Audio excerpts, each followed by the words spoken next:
जो लोग जातिगत जनगणना करा रहे हैं, इनको समाज की बेहतरी से लेना देना नहीं है। ये तो एक अंतिम दांव खेले हैं कि समाज को फिर जातियों में बांटकर एक बार किसी तरह चुनाव की नैया पार लग जाए। तो आप 18 साल से सत्ता में हैं, आज क्यों जातिगत जनगणना करा रहे हैं? 18 साल से आपको याद नहीं आ रहा था? नीतीश सरकार ने बिहार को बांटने वाले जाति आधारित सर्वे के आंकड़े जारी कर दिए हैं।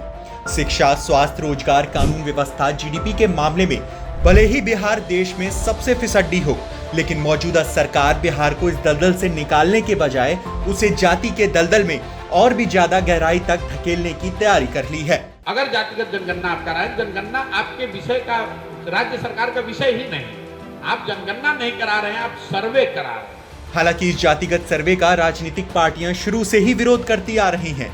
वहीं चिंतकों और बुद्धिजीवियों ने सर्वे रिपोर्ट को समाज को बांटने वाला कदम बताया है। वैसे ये पहली बार नहीं है कि जातिगत जनगणना का विरोध किया गया हो।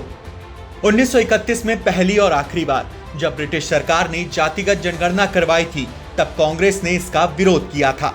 जातिगत जनगणना को समाज को तोड़ने की साजिश बताया था। 1940 के दशक में भीमराव अंबेडकर ने इसकी आलोचना की थी। उनका कहना था कि ऐसा करने से जातिवाद बढ़ेगा।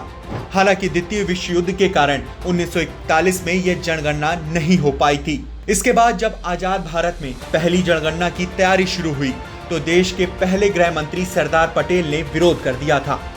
तब जवाहरलाल नेहरू के साथ भीमराव अंबेडकर और अबुल कलाम आजाद ने उनका साथ दिया था। फिर 1951 में जाति जनगणना पर संसद में पहली अनौपचारिक चर्चा की गई।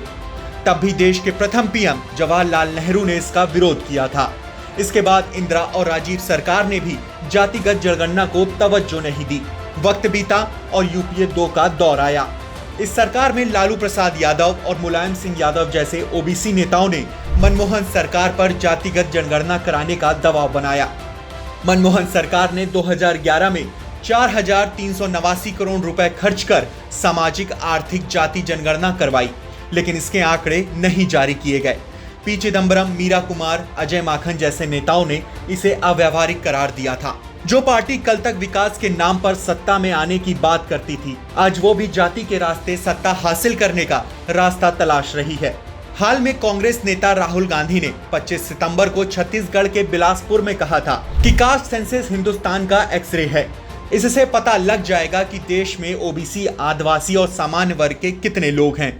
सबको भागीदारी देनी है तो जातिगत जनगणना करानी होगी। जातियों की जनगणना होने मात्र से लोगों की जिंदगी तो सुधरेगी नहीं।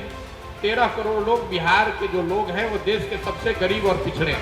इसको काहे नहीं सुधार रहे हो? दलितों की जनगणना तो आप आजादी के बाद से कर रहे हैं, उनकी दशा आप क्यों नहीं सुधार रहे हो? अब सवाल यह है कि अगर जातियों की बात करने से समाज का विकास होता है, तो अब तक देश की दिशा और दशा बदल जानी चाहिए थी। लेकिन राजनीतिक पार्टियों का यह फॉर्मूला पूरी तरह से फेल साबित हुआ है।